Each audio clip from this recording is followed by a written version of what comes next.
So not that anything really links these three musicals, which have been written by different people, other than the fact that they're all based by books written by the same person, but let me tell you where The Witches falls on a scale from Charlie and the Chocolate Factory to Matilda. Oh my god, hey! Welcome back to my theatre-themed YouTube channel. My name is Mickey Jo, and I am obsessed with all things theatre.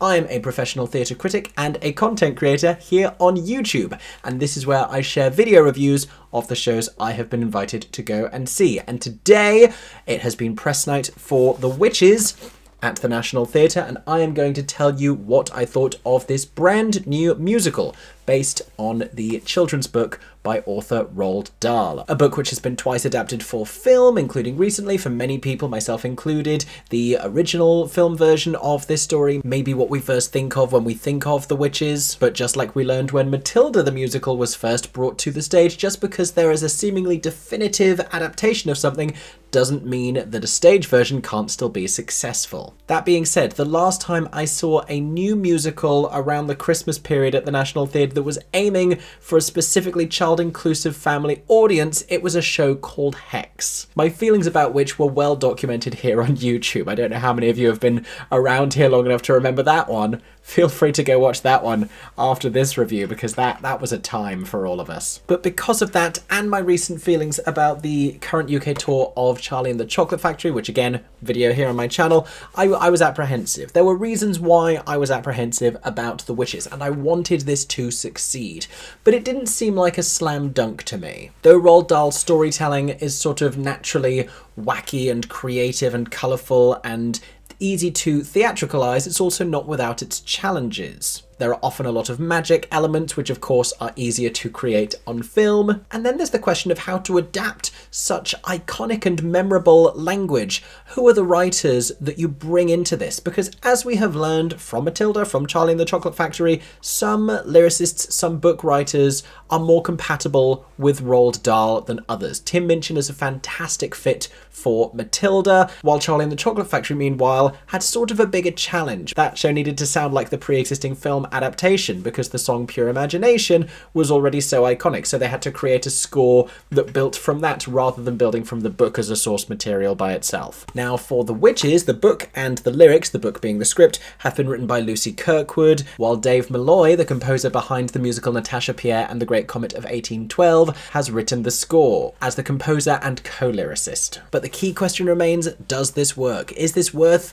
going to see while it's on at the National Theatre? In today's video, I will answer that question. Now, if you enjoy this one, make sure to subscribe to my theatre-themed YouTube channel for many more reviews about lots of exciting West End and Broadway shows. If you have already seen The Witches in previews, comment down below with what you thought of the show. And if you want, you can go and find me on other social media platforms. I am at MickeyJoTheatre on Instagram, TikTok, and the app formerly known as Twitter. For now, let me put you out of your misery and tell you what I thought of The Witches.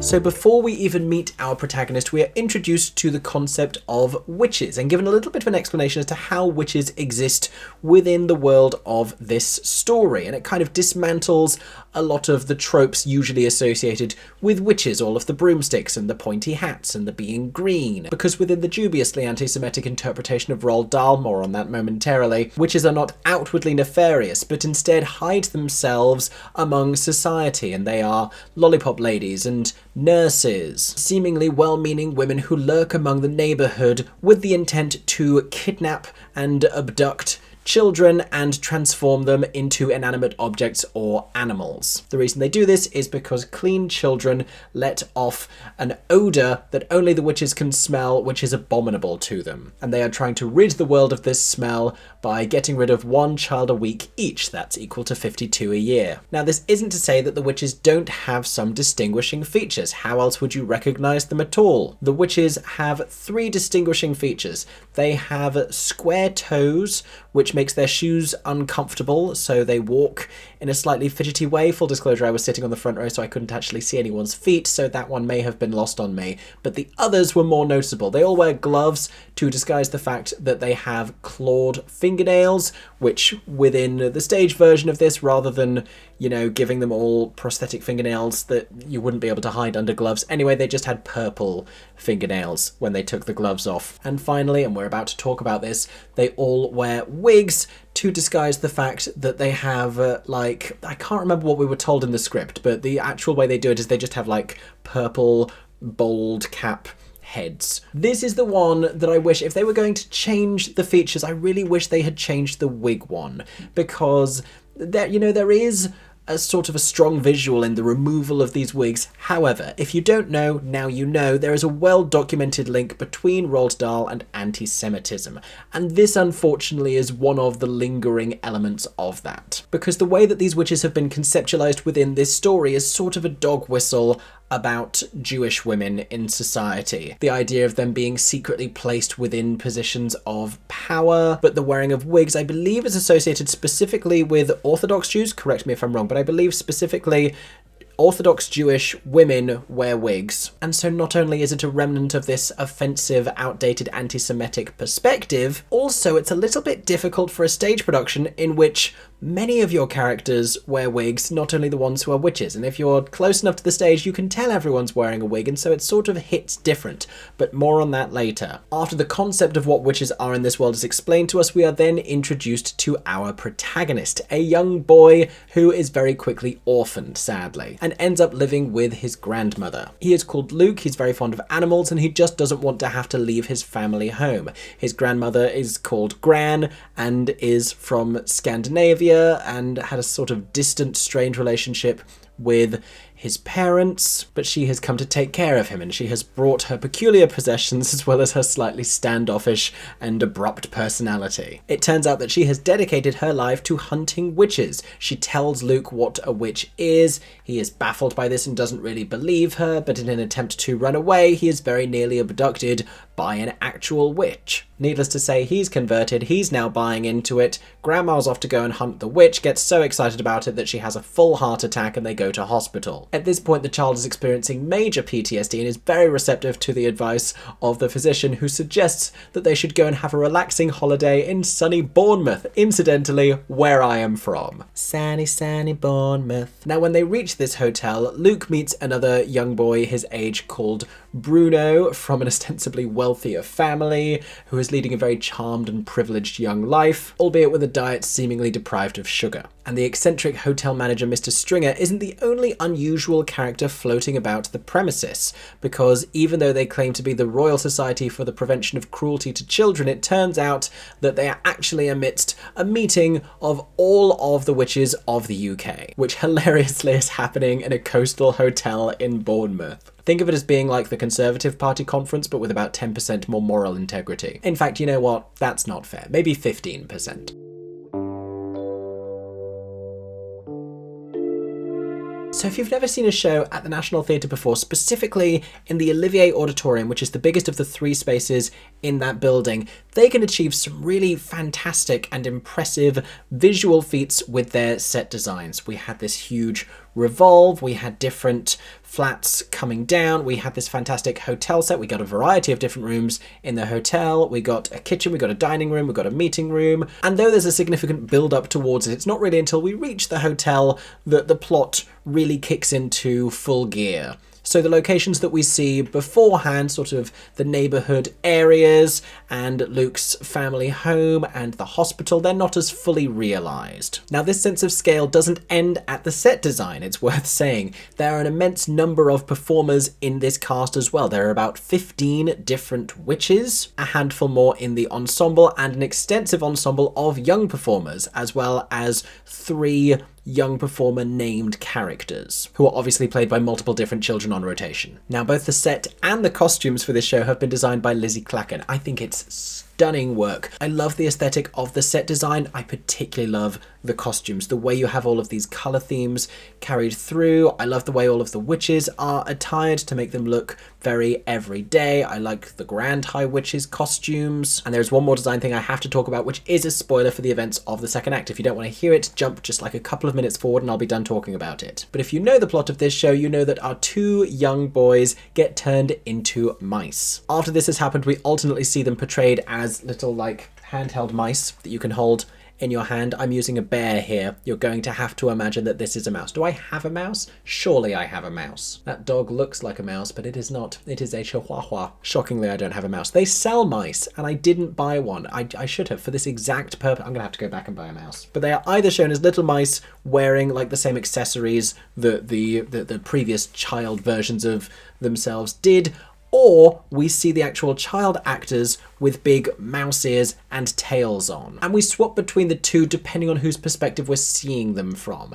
Because Luke's gran, who is aware of the powers of the witches, she is sort of conscious of him as a mouse, but Bruno, the other boy, his parents, they're not really buying into it, and so they don't realise who it is. They just see a little mouse. We don't really play an awful lot with the sense of scale when they're being mice, but it kind of works. It's staged cleverly enough that you don't find too many problems with it. The other half of this spoiler is when Luke discovers that he is not the only child within the hotel who has been transformed into something else, because there are many children who have been turned into inanimate objects, and we get these Beauty and the Beast style costumes with these cutouts for the young performers' faces. It's very familiar of the costuming of Cogsworth in the stage version of Beauty and the Beast, where it's just this face cutout and then the body of, like, there's a vase, someone's like possibly like a ceramic frog. Now these are cute and colourful and a little bit crafty. Aaron did say that it reminded him a little bit of Nativity the Musical, and this is one of the places where the design starts to feel just a little bit less professional and a little bit more on the child side of family. That's something I'm going to talk about in this section. So back to the big picture then.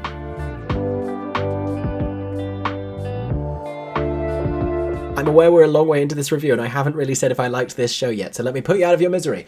Having been a little bit nervous about this one in anticipation, not knowing if it was going to be great or not, I had a great time. I really enjoyed this show. Don't get me wrong, it feels early in development. If I was seeing this out of town, not yet in London, then its material might make a little bit more sense to me. That's not to be disparaging about regional theatre. I love regional theatre. It just feels early. Like, this is a musical that I've taken out of the oven and it isn't really cooked yet. You could probably still eat it and you would be fine. This show is not going to give you food poisoning, but it would be even better if you just let it crisp up a little bit more. I will tell you what I mean by that at some point in this review. But I think this strikes a good tonal balance in being family friendly while not pandering to children. My greatest worry with this type of theatre, and it's something the National has been guilty of before, is not working out how to cater to a adult audience on a sophisticated enough level because you're trying to pander to children. I don't think you need to pander to children. I think child audiences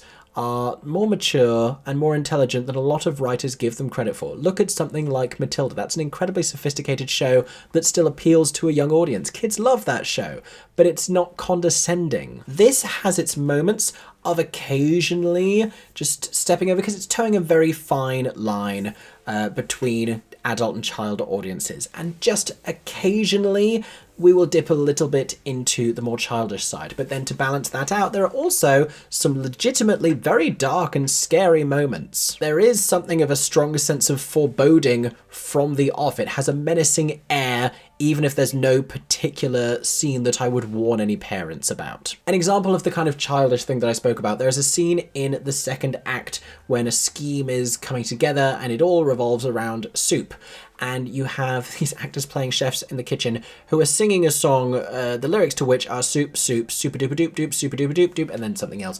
But it just goes, if this was one verse, it would be cute. The fact that it's about 3 or 4 verses with like physical comedy with a chef's hat that's wobbling all over the place, that's where it starts to feel a little bit pantomimey, a little bit child-friendly and not sophisticated. But for the most part, I really enjoy this writing. I think it really captures the Roald Dahl sensibility very well, and Dave Malloy is a composer I thought was probably well matched to this, but I was intrigued about how he was going to adapt his very complex sound in a way that would be accessible enough for young performers to sing, because something like, gosh, a Ghost Quartet or Natasha Pierre and the Great Comet of 1812, not super friendly to young performers. And you can still tell that this is Dave Malloy, but the extent to which he has adapted his usual style of writing is brilliant. It's the most commercial thing I've ever written. There are a couple of songs here and there. Dave Malloy hasn't necessarily found all of the strong melodies yet. I love the opening number, love that completely. And the standout song of the show is one that comes later in the second act when our protagonist needs a little bit of encouragement, and it's a song that goes, get up off the floor, that I've been singing constantly since I saw the show. What's interesting here is there are a few songs that we have that we don't need, and there are a few songs we need that we don't have. I think Katherine Kingsley, and we'll talk about her performance, but she needs a little bit more material as the Grand High Witch, and I think she should be the person who delivers a really strong Act 1 finale. Not to make this alphabet-coded, but I think the Grand High Witch should sing an Act 1 finale, because we don't really have the first act just ends sort of slightly abruptly, and it makes sense in the plot where it ends, but we don't have a musical coda to that first act. Act 1 opener, great. Act 1 closer, kind of non-existent. We also don't have a really strong Act 2 finale. There's a big euphoric chord moment, but I want a fuller finale song. And it can be a reprise of something we've heard before. I just think that needs to be more of a musicalized moment. There are a couple of strong solos and some touching moments, but for the most part, where this score excels the most is in its company numbers. So I mentioned before the opening number. This is such a brilliant way of opening this show, opening with all of the witches. We have this vast ensemble of enormously talented performers, all costumed slightly differently, and the real over-the-top brilliance of this number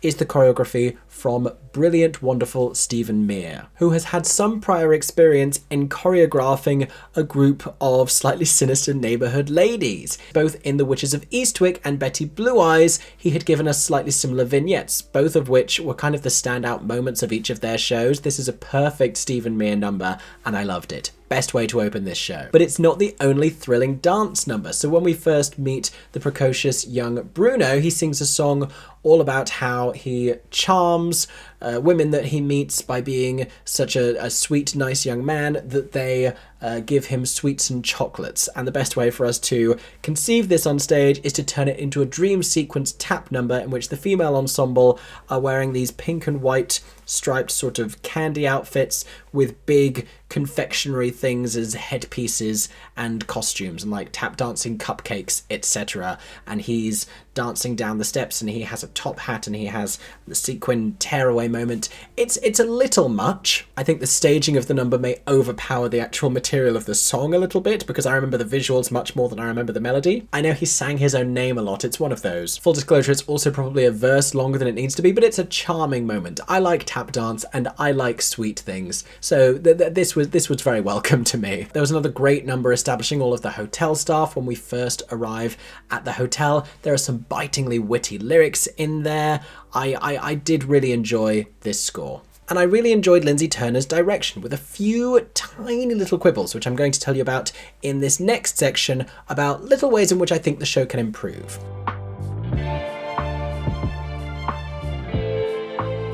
So I mentioned before, I think there are some songs that we would benefit from.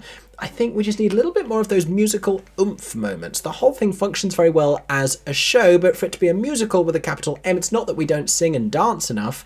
It just needs to fit a few more of those musical theatre conventions. Maybe a big reprise, maybe more use of themes, a big Act 1 and Act 2 finale. And it's not that I want to make this score more traditional, more generic. I just think in a family show, that's a really great way to signal to the audience where we are and what the goal is in each scene. Because I think when you have these plots, they're a little bit wacky and a little bit abstract. It's not a pantomime, it's not a fairy tale, it's not the most traditional story in the world. And you have this tone that is moving in between absurdist and charming and then a little bit dark and creepy. We need to know exactly where we are at all times. The kids need to know and the adults need to know. That being said, my biggest gripes with this show, aside from the lingering anti-Semitic tropes that I've already spoken about, are some little storytelling moments. Now, this is closely linked to what I was saying before with the presentation of the witches. My issue with the wigs is everyone is wearing wigs on this stage, and so you're seeing someone who's very obviously wearing a wig and you're thinking, am I as an audience member meant to be clocking this as a wig and anticipating the fact that this might be a witch? In general, throughout, there are moments where you wonder if you're meant to know if someone's a witch before you find out that they are. And equally, there are characters who aren't witches who seem like they might be because of the way that they are dressed. I'll give you some examples. When we first meet all of the hotel staff, we have already been told to watch out for women who are wearing gloves. and there is a hotel staff member who is wearing gloves because they are the gardener. Nothing ever comes of this, nothing is ever made of this, but immediately I'm seeing gloves on stage that don't need to be there for any other reason other than to signal to us that this is a witch. And as far as I can tell, it's not a witch, it's just a gardener who I have falsely accused of witchery. Very sorry to that gardener. The other thing is the entire plot hinges around the scent of children that only they can smell. And the script reminds us of this very often because the witches mention it a lot and always react to the idea of it when they say, oh, the smell of children, and they think about it and they recoil. We don't actually see them smelling it and recoil very often at all. I think it might happen once, and there's a bit of an explanation as to why Luke, having not washed himself for a while, may have his scent covered, but I think we need more moments in the script where they are sensing a child being nearby because they smell a child, and we just need to see that reaction because that's their principal motivator. Weirdly enough, they just really can't stand the smell. That's why they're willing to spend their entire lives abducting children and turning them into vermin and antiques, because they just can't stand the smell. I would be fine in this existence because I have a very dull sense of scent and I can't really smell anything. So I feel like I'd be a very docile witch, but I wouldn't get invited to the Bournemouth Hotel conference. And that would make me sad. In any case, I think that is important that we see something along those lines. Now, there are some magic moments. Let me tell you exactly who is responsible for that. So the illusion design and direction has been done jointly by Chris Fisher and Will Houston. And, there are some impressive moments, but given how many years it's been since Matilda and the extents of the capabilities of the Olivier Auditorium and stage, you would think that what they could achieve might be a little bit more impressive. It doesn't quite live up to some of the magic that is done in Matilda, which still stands up to this day. For the most part, it's just clever ways of getting people on and off stage from the centre of the stage. Finally, and this is another little spoiler, you may not want to know about this, skip ahead, but there is something that happens during Katherine Kingsley's, or right before Katherine Kingsley's solo song as the Grand High Witch in the second act of the show. And what they do is they plant a child actor in the audience and they make a phone ringtone sound effect so that she, Patti LuPone style, can admonish the audience member for having their phone on at the theatre. And she's like, turn your phone off, you're at the theatre. And everyone claps and applauds and wonders if this is meant to be happening or not. And then it soon enough transpires that it is. I just feel like that's pandering to an audience. We don't need to break the fourth wall. That, like, it doesn't achieve enough. It's a cheap little joke that doesn't have enough reward. It's just showing her being mean to a child, and she's like a campy villain, but she also has this horrifying demonic face reveal at one point, like she's taken her face off. Practically it's her putting a mask on to show this demonic face, but I don't know why we're going to the trouble of spending the first act building her up as this sinister and dramatic villain, just to then undercut it by having a child make fun of her from the audience in the second act so that she can have this juvenile back and forth. Not a fan of that. That's where it felt very pantomimish to me. To summarise, I would say that in its current state, this doesn't quite live up to the genius that I think is Matilda. I do think that this is stronger than Charlie and the Chocolate Factory, which has some inherent structural flaws in the way that it's chosen to adapt its story. I think this is really fun, surprisingly dark. I really enjoy what material there is. There are some strong standout moments. It is a great family show, but we cannot finish this review without talking about the performances.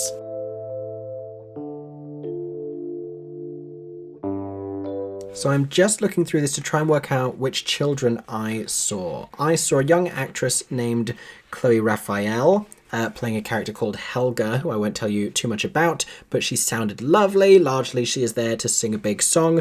George Menezes Cuts, apologies if I mispronounced your name, George. He was very charming as Bruno and did a great job delivering this big song and dance number. I was very impressed. But our leading man, Luke, was played by Frankie Kiter at the performance that I was at. So confident, so assured, so charismatic, so in all of his relationships, so there with this kind of initially frosty and increasingly warm relationship with his grandmother who was played by the fantastic veteran stage performer Sally Ann Triplett. And every role I have ever seen Sally Ann Triplett play on stage is so committed. Like, Sally Ann Triplett could never work for Hermes because she will deliver consistently. Oh, that's my favourite joke I've made all week. But it's true. I saw her play Mrs. Wilkinson in Billy Elliot, and because of the rapport that she has with the young male characters in this show, this role reminds me of that one a little bit, but this has like a Scandinavian accent, and she's more brash and sort of grumpy and frosty in a way that melts and mellows throughout the show. I think this could be a little bit more distinct because she does have this moment of vulnerability where we learn more about her tragic past and her early encounter with witches in the second act in a song that she sings. I think because she's been so hardened and so strong before that, I really want to see her just completely letting go there. And I'm not sure the material gives her the opportunity to do that. But it is a wholeheartedly committed performance. We also, of course, have the Grand High Witch, an iconic character within The Witches, and in this production she is played by the brilliant Katherine Kingsley. Katherine Kingsley, a wonderfully versatile performer, naturally funny, also commanding and powerful and statuesque, with a gorgeous voice, and she is doing an accent in this role. It surprised me. It's been a long time since I've seen The Witches, like the original film. Maybe it's the same. In that, I wasn't expecting sort of the mock, like, it's not even Eastern European, it's Transylvanian. It's like a fictional Eastern European accent I think she's going for here. Or maybe she's also trying to be Scandinavian. Honestly, I couldn't tell you. Like Hungarian? I don't know. I don't know where this accent's meant to be from. Maybe it's an incredibly accurate accent and I'm just horrible at geography, which I am. We know this to be true. I'm not Mickey Jo Places. But her arrival is so built up, and she arrives in the last scene of the first act, which is a very long scene in which she is speaking to all of these witches at this convention, at their meeting, and she's admonishing them for not working hard enough or not having enough ambition in the quest to get rid of all of the children of the country, and subsequently the world, I assume. It's always the world. Villains dream so big. But she's terrific. It's the mark of great characterization when I just want them to have more material. And I have to talk about all of her witches as well, because there are some real standouts. Tiffany Graves is always wonderful to watch, but Bobby Little is the one your eye is drawn to whenever there is choreography, purely because everyone is giving 100% to the movements that they have, and Bobby Little I have never seen on stage giving anything less than 167%. She is so in it and so animated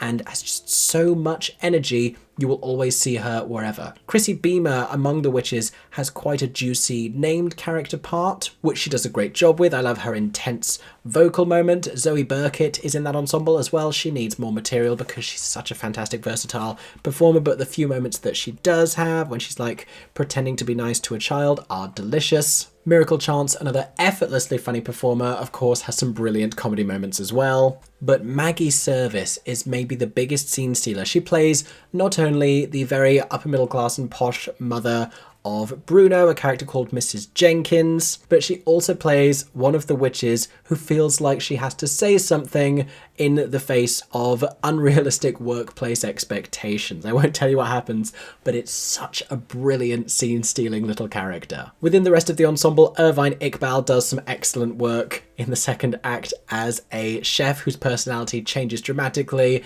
when he ceases to be in front of the important guests and re-enters the kitchen environment. But the scene-stealing performance of the entire show comes from the ingenious Daniel Rigby, who I saw earlier this year in the play Accidental Death of an Anarchist at Theatre Royal Haymarket. I'm already rooting for him to at least be nominated for an Olivier Award for Best Leading Actor in a Play. Could he get dual nominations for how good he is in this supporting role in a musical? Very possibly. He plays Mr. Stringer, the long-suffering and very agitated hotel manager. He is just trying to keep everything running smoothly. He is trying to keep the guests happy, but when there are reports of mice around the corridors, he begins to get increasingly unhinged. He fronts a couple of brilliant numbers, one just introducing the hotel as the place you go to when your life is being terrible. Some brilliant lyrics in there. There's another right at the start of the second act where he is warning the staff against being too vocal about the fact that there might be mice in the corridors. And as he just gets increasingly sweaty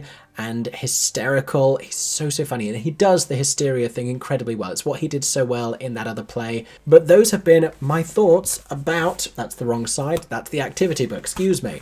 The Witches at the National Theatre. I hope you've enjoyed this review. I feel like I've had a slightly manic energy in this one. Apologies again that I've probably gone on for a very long time. I know I am trying to make these reviews shorter, but sometimes when you have a really intriguing new musical like this one, there is a lot that you want to say, and I know that you will have lots of questions about this. Hopefully they have been answered. If there's more you want to know about The Witches, comment down below and I will do my best to resolve your query. I don't know what we're going to see in terms of a further life for this production. That may depend on what the other reviews look like right now, whether the other critics have enjoyed this. It is a very busy year for new musicals in the West End, so if this does manage to get any recognition in the major awards categories, like at the Olivier Awards, then that would be a significant achievement for this show. But that is what I thought of it in any case. Make sure to comment down below with your thoughts. Have you seen The Witches already, and what did you think of it? I am dying to know people's thoughts on this show. Thank you so much for watching this video. I hope that you have enjoyed. If you did, make sure to subscribe to my theatre-themed YouTube channel for many more reviews coming very soon. I hope that everyone is staying safe and that you have a stagey day. For 10 more seconds, I'm MickeyJoTheatre. Oh my god, hey, thanks for watching, have a stagey day. Subscribe!